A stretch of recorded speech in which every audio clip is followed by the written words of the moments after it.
Yo'l bu A punktdan B punktga harakatlanib turib, jismoniy bosib o'tiladigan masofagina bo'lib qolmay, balki inson hayot yo'li davomida o'zlashtirgan bilim va ko'nikmalarning yig'indisini metaforik ma'noda anglatuvchi hamroh hamdir. Inson hayot yo'li mashaqqatlardan xoli emas. Umrini yo'l qurilishi sohasiga bag'ishlagan qahramonlarimiz bevosita va bilvosita yo'lga daxldor odamlar. Ular yo'lning odamlari, yo'l odami. Men o'zi bu yo'l sohasini tanlash uchun meni otam yo'lchi bo'lganlar. Men kichkinaligimdan shu odamlarni ko'rib, mana shu xizmat ko'rsatardi, shu jonlarni berib ishlardi. O'shanga qiziqib, qanaqa bo'larkan, nima bo'larkan deb men ham qiziqib, yo'l sohasini tanlab kirganman. Katta bo'lsam, maktab bitirsam, avtodorожный institutga kiraman deb niyat qilib, mana kirdim, o'qidim, bitirib, yo'l sohasida mana shu yilgacha ishlab kelyapmiz. Bizga havas qilib, mana o'g'lim ham yo'l sohasiga kirdi, yo'l sohasida ishlab kelyapti. Men avtoyo'l sohasida talabalik davrimni boshlaganman ishlashni. Direksiyada talabalik vaqtimni tugatib, bitirib o'qishni, keyin производствоga chiqib ketganman, avtomagistral. Avtomagistralda yo'llarda ishladim. Har xil viloyatlarda ishladim, Angliyalarda ishladim, beton yo'l qurilganda, tunnellar mahallada, tunnel qurilayotgan mahallada ishladim.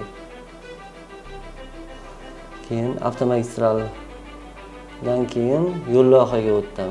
Yo'llohada ishladim. Yo'llohada ishlab ko'rdim, hammasini o'tdim, ko'rdim, o'rganib chiqdim.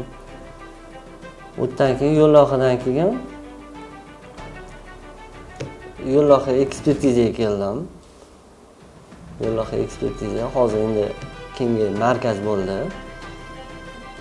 Markaz bo'ldi. Keyin markazda birinchi ishga kelganimda anaqa diagnostika otdeliga kelganman ishga. Men diagnostika bo'limidan keyin katta hajmli va og'ir vaznli transport vositalarini harakatlanishi uchun ruxsatnoma berish bo'limiga o'tdim ishga.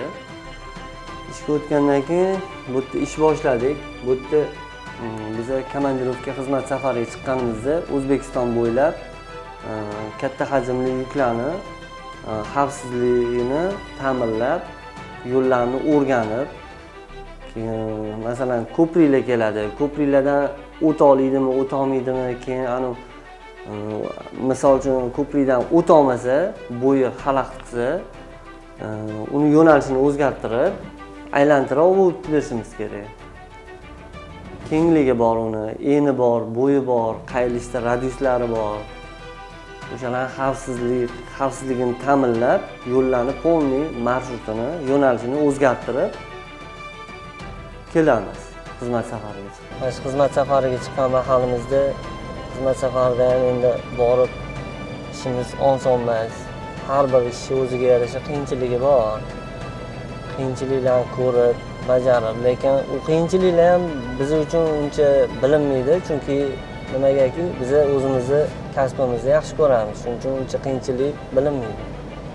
Masalan, olaylik, uydan ishga kelayotganimda ham shu ko'zim yo'llarda bo'ladi. Chunki qiziqish bor. Yo'llarni ko'rib, tekshirib, qarab ketamiz. Qayerda nimadir bo'lsa, sirazu ko'zimiz tushadi. O'shani voy mana qilish kerak ekan, mana qilish kerak ekan, uni ta'minlash kerak, yo'q bo'lmasa tuzatish kerak deb o'sha miya xayoldan o'tiradi o'sha narsada. Chunki yo'limiz qancha tekis, chiroyli bo'lsa, shu xalqimiz yaxshi mazza qilib yursa, mana shu yo'llardan foydalanishsa, biz shunchalik xursand bo'lamiz. Yo'llarimiz zo'r bo'lishi uchun biz hali o'rganadigan narsamiz oldinda juda ko'p. Xudo xolasa hamma narsani o'rganib, har bitta ipidan ignasigacha o'rganadigan ishlarimiz bor hali. Biz 100% bilaman deb o'ylamayman, hammasini o'shanga harakat.